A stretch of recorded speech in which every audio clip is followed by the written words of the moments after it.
Hey everyone, welcome back. Today's episode is a shorter, more focused version of our psychoeducation conversation, zeroing in on stress and anxiety specifically in just 25 minutes. It's quick, punchy, and built around one core prompt, so you can dive straight into what matters. All right, let's get into it.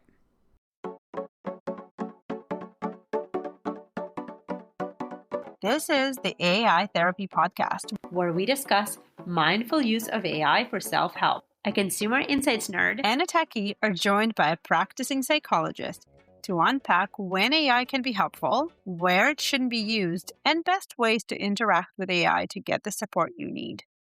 AI Therapy Podcast, practical tools, real talk, and a mindful take on technology. Welcome to the episode, everyone. And if you're new here, welcome to the party. We're excited that you're joining us on this journey. Let's kick it off with sharing a couple of stats with you. So first one, anxiety disorders are the most common mental health condition in the world, affecting about 4% of people globally. And wait for this, nearly 360 million people suffer from anxiety. That's a lot. I know, that's kind of a mind-blowing fact, right? And that's a stat from the WHO. Here's another one for you, also from WHO. Despite being so common, only about 25%, so that's a quarter of people with anxiety actually get treatment. Surprising. And if you want to learn more about that or get a more of a clinical understanding of what anxiety is, go back and listen to our episode on psychoeducation. But for this shortened episode, we'll be focusing mostly on the prompt itself. Okay, Nate, so walk us through what will be the structure of this prompt. We will structure it in a twofold way. First part will be helping the user understand their condition. For example, differentiate between stress or anxiety. And on the other hand, we will, based on that, and on the delineation between stress and anxiety, we will try to provide them with next steps, with coping strategies. Perfect. I'm excited to get into it. Okay, great. Within the prompt, there's a section called Role, and I'm going to read out that for you right here. You're a warm, practical psychoeducation guide.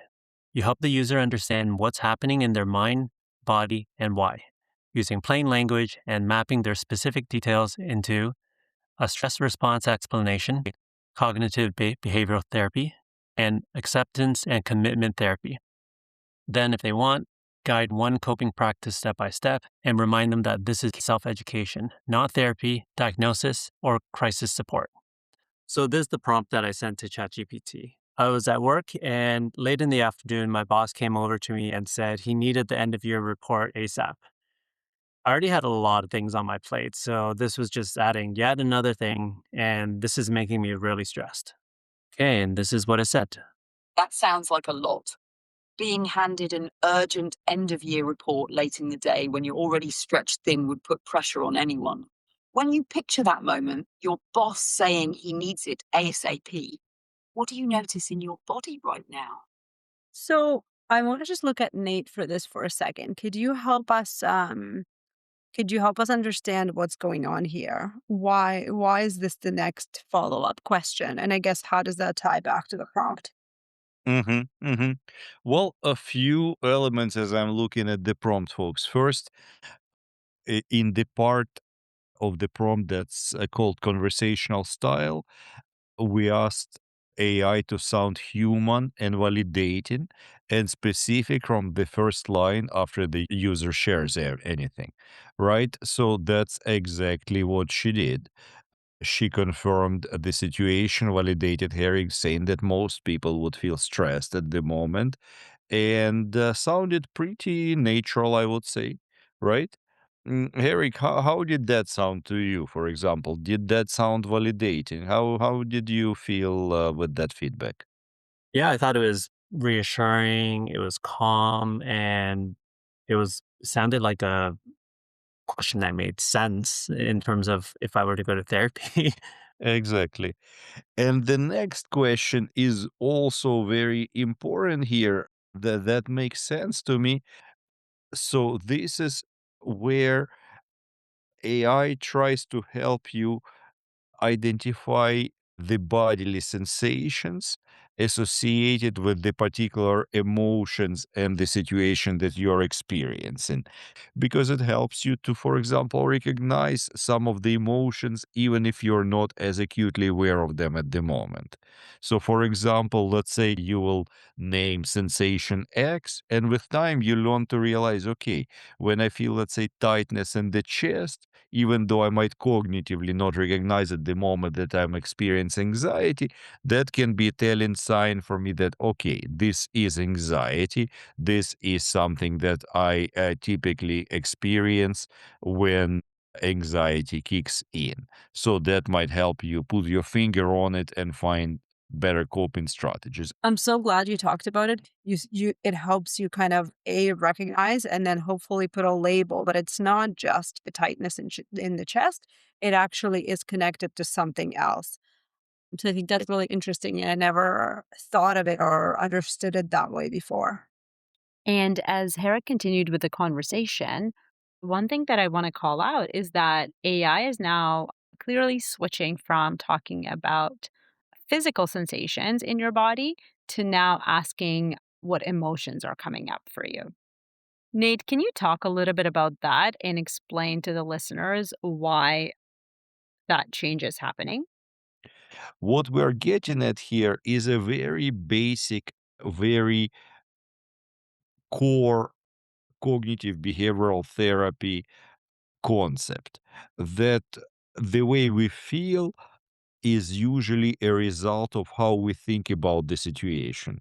So, two people might think about the same situation in entirely different ways, and as a result, will have very different bodily sensations and emotions related to it. So I have a question. So if Herrick perceives this situation as stressful, then the natural bodily response would be to tense up, to lock up, to start sweating. If Herrick instead perceived this situation, let's say, as annoying or frustrating, but not stressful, his body probably wouldn't tense up, right? Then maybe I don't know. Sorry, I don't know what you would do from a body perspective. Maybe you wanted to like kick something, or you wanted to start avoiding it or postponing it till later, right? So, same situation, but based on how he views it, his body would respond very differently. His body will respond differently and he will cope with it Right, differently. right. So, I mean, avoidance rather than like, right? Okay. exactly, other than obsession, for example, other than thinking about it and other than it being intrusive. All right. So, in some of the further discussions I had with AI, it asked me a few questions. First of all, it asked me what kind of emotions I was feeling. And I was a mix, but predominantly a little bit of annoyance at the whole situation at first.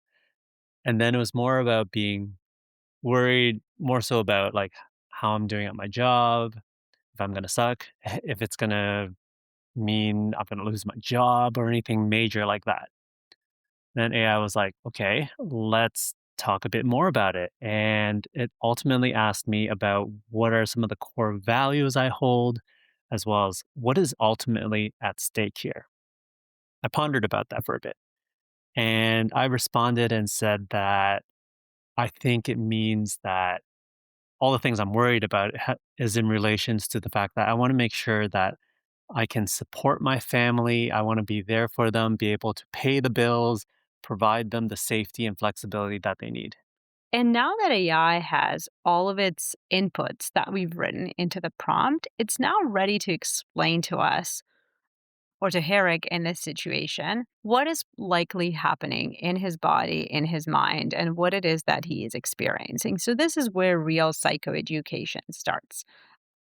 It's kind of a long response. It's about 3 minutes if we were to play it out loud. So, what we'll try to do is we'll try to break it down into kind of three main sections and have a little bit of a discussion about each one. Okay, so the first part of the response, the summary that we got, is around your body plus mind response and the loop that keeps happening. So, depending on the state that your body is in physically and the emotions you're feeling, what your body does. So let's have a listen. What your stress response is doing. body plus mind. Your nervous system treats threats to important values, here, your family stability, as urgent. When your boss gave you the last minute task, body, your hands got sweaty and muscles tensed because your system prepared for action. Mind, attention narrows and locks onto the scariest possibilities, the what ifs about performance and job security, creating replay loops where the worry keeps coming back. I think this is a very good summary of, I think, the conversation you kind of had with AI before and what you fed. But what do you think, Eric? Does this feel representative of the situation? I think it did a great job at replaying the situation to me and breaking it down between body and mind. A lot of it was just like reconstructing my words and presenting it in a easy to consume format. So it wasn't really like net new or very striking to me, but then they did have a few phrases that I kind of like locked onto. So for the body, there was this one sentence where it says, even though this is a work problem, the brain's alarm doesn't distinguish perfectly between physical danger and social work pressures. Right, And I thought right. that was interesting. And the other thing around the mind is it kind of gives a reassurance because it said that you essentially will lock onto the scariest what ifs, and it makes you know that your brain is going to the deepest and darkest places Right. and replaying the loops and amplifying it, which may not be legitimately what's happening. And sometimes that's how you scare yourself. Yeah, folks, I agree. This is great. I guess what she is doing here is quite elegant and multi-layered and nuanced because what we see her doing is bringing all the approaches that we asked her to use. So, ACT and CBT, for example, she is bringing them together in this very accessible explanation where without using any specific terms or terminology yet. Okay, now let's take a look at how this is explained from a CBT perspective. Cognitive behavioral therapy, CBT. Situation. Boss hands you an urgent report late in the day. Hot thought. If I don't do this well, my work and reputation could be questioned. Maybe I could even lose my job. Meaning, stake. Losing the job threatens your ability to provide and protect your family's stability. Emotionless body. That thought fuels worry and body tension / sweaty hand. Urge action. You texted your wife to prepare her and went into crunch mode to get it done right. Short term relief, long term cost. This action reduces immediate worry and protects quality, but keeps your nervous system sensitive to future last minute tasks because the brain treats them as dangerous. Okay, so this is exactly what we said. Here, she is providing the psychoeducation and mapping the user's particular situation into the CBT concepts situation, thought, emotions. And then it also looks at coping from a pros and cons point of view. What is also interesting is she looks at behavior. That's the behavioral part of cognitive behavioral therapy. How do you respond to things? So in sometimes you either change the behavior or the result of changing the way you think about the situation is a different behavior. So in this case, comments are about Herrick's behavioral response. So what we see here and the additional part is the coping. She is explaining the pros, the short-term benefits of Herrick's decision. A, he addressed the anxiety about work-related situation, so he went into crunch mode and actually got things done, so he doesn't have to worry about having problems at work. And he also messaged his wife, so that way he can feel safe and feel that he fulfilled his relational obligations. However, the long term concerns here are that in the future he still remains vulnerable to these types of situations, that the issue is not resolved, that he still doesn't know how to deal or balance those things in the future. And there is a possibility that if he doesn't, for example, put appropriate boundaries of building up chronic stress and from this potentially following anxiety, if he doesn't find more adaptive way to cope with the situations in the future, for example, once again establishing the boundary with the boss or finding another way to communicate it to his family. Okay, so the final section here will explain to us what's happening from an ACT perspective. Acceptance and commitment therapy, ACT, focuses on moving toward values even when uncomfortable feelings are present. Values needs providing for your family, protecting freedom and stability, being a dependable husband and father, making room, even if worry and tension are present. ACT encourages noticing them without needing to eliminate them immediately. Small step. You took a step aligned with your value, messaging your wife and starting the work, even while the worry was active. That's a micro egg move. Living your values through the discomfort, not waiting for it to disappear.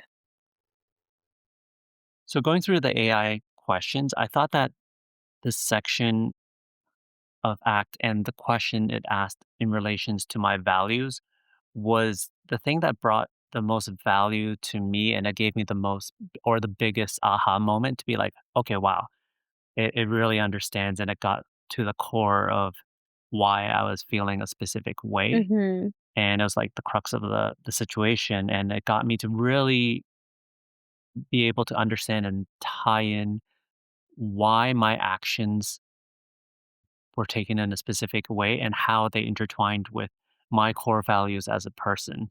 So I thought Mm-hmm. that was pretty cool. Mm-hmm. So this is now she's teaching us about ACT. And as we said earlier on, one of the main strengths with ACT is the values work. And that's why it seems like it spoke to Herrick so much, because in this case, it really touched on some of his core values of at the end, it's all been about being a safe figure for his family, providing for his family, making sure that his family is taken care of. So I think this is kind of why it spoke so much to you folks, and that's why it resonates so well. Mm-hmm. Another part that's important is leaning into your discomfort. This is something we have not discussed as much before. But what ACT teaches you that some of those bodily sensations, for example, that are associated with thinking about situations as a threat, something we've discussed in CBT, the meaning, one of the ways ACT is teaching us to cope with it is not necessarily try to work through it the way CBT sometimes does, and as a result, for those sensations to go away. But what ACT quite often teaches us is leaning into discomfort, learning to be more comfortable with that discomfort, building more tolerance, being able to recognize it. Okay, you know what? I'm safe. It's just that some of those emotions and bodily sensations are telling my mind that I'm not safe. They're not feeling safe there. But in reality, I am safe. Everything is okay. So learning to lean into it and build tolerance and stay with them longer is something where ACT is strong. For example, this comes from approach to therapy, such as mindfulness, right? So ACT integrates a lot of mindfulness into its work. Next, AI asked me about which coping practice that I want to focus on, and particularly asked me what's the strongest or the loudest to me right now, whether it's body, emotions, or thoughts. And I chose to go with thoughts. It gave me a few options, but the one that I chose that I'm going to go with is CBT style, and it's called reality testing the prediction. Why it works is that it really helps your brain slow down and take it one step at a time so you're not going straight to the worst case outcome. And what it might feel like is that you're actually thinking through the probabilities one bit at a time instead of going from 0 to 100. So, how it's going to work in practice is that we're going to break it down each step at a time into the chain and assess how likely is this really going to happen. Okay, let's do that together now. We'll slow this down and examine it one link at a time, not to dismiss your concern, but to check how solid each step actually is. Here's the first link. Link 1. If I don't do a good job on this report, people will question my work. Just focusing on that part, on a scale from 0 100%, how likely is it that one less than perfect report would meaningfully damage how your coworkers see your competence? Okay, so I think this was a good first link. And you can't see this, but in the response, when they said how likely is it that one less than perfect report would meaningfully damage how your coworkers see your competency? They actually italicized one. So which I thought was good for a reader to observe and to say like, okay, yeah, right? That's right. Like you at work you do so many things and throughout your job, I'm sure you're going to do many assignments, reports and so on. Is one really going to be the one that kind of tips things over? It does give that good context. And so I'm going to give it a low score, like 5% likely. Sure. That's interesting. You're saying only about 5% likely that one less than perfect report would meaningfully damage how your coworkers see you. That tells me that when you slow it down, your rational side sees that this first link in the chain is actually pretty weak. And from there, I actually went down 2 additional links with the AI, and it was great at helping me assess the likelihood of that event actually happening and helping me slow down my thoughts so I can actually look at things more rationally. Yeah, yeah. Well, and I really like how these questions are asked. Once again, very much CBT style. So, for example, she wants you to take perspective here, and she wants you to put things in the context. So, to take some of the distances we spoke about, for example, with ACT as well, which is a third wave of CBT. So, she is asking you, considering your resources and fact record, right? So that means that she wants you to remember, okay, well, it sounds scary, but I do have some resources. There is a reason why I've been working for this. So adding context, adding nuance to that thought, making it less black and white, and also your fact record. Yep, exactly. Now let's see what the last AI response is. Thank you for answering each step so clearly. So, when we break it down, link one imperfect report, damaged reputation, 5%. Link two, questioned work, fired, 5%. Link three, job loss, immediate family instability, 10%. When your nervous system first reacted, it treated that whole chain like it was close to 100% certain. But when you slow it down, each step is actually low probability by your own judgment. That gap between emotional certainty and rational probability is exactly where anxiety tends to live. So after that discussion with AI, it ultimately asked me to rate how I feel now compared to the baseline that I had provided it at the start of this discussion. And from there, it gave me a couple of options. I could either go back and discover more about like body or emotion or values, and I can dig deeper into those different areas if I want, or I could just take a break and come back to it at another point in time if I would like. Amazing. This was fascinating. Thank you, Herrick, for being our subject here. And thank you, Nate, for really giving us all the background and clinical explanations of how these therapy approaches work. Okay, and last but not the least, let's review the non negotiables that we've included in this prompt. A couple of bullets under there are ultimately do not diagnose, treat, or give medical advice. And again, I'm going to keep probably repeating this every episode just because of how important it is. But we've talked about this in episode 1, 2, 3, and 4. AI is not meant to diagnose or treat you or give you any sort of advice, medical or not, quite frankly, unless you want advice on how to fix your Windows. But ultimately, that's not what we're looking for it to do. So we want to tell it over and over again. And you heard us actually tell it multiple times in episode 3 that we're not looking for diagnosis. Don't be directive.